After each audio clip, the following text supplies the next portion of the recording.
பாருங்க எங்கள் அம்மாவை அன்னைக்கு 1 கிலோ கத்திரிக்காய் தெருவில் வாங்கினேன்.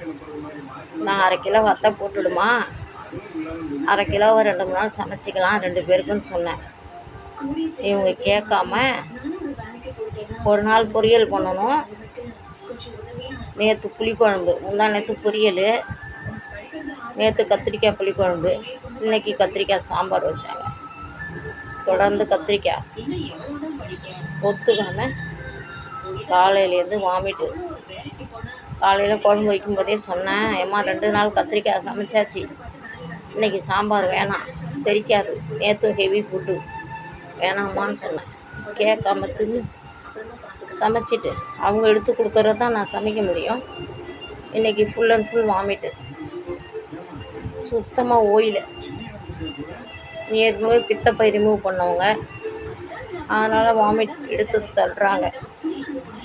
இப்போ தான் இந்த டாக்டர் பனாயில் இதை பாருங்கள், ரோஸ் ஃப்ளேவர், ரொம்ப வாசனையாக இருக்கும்.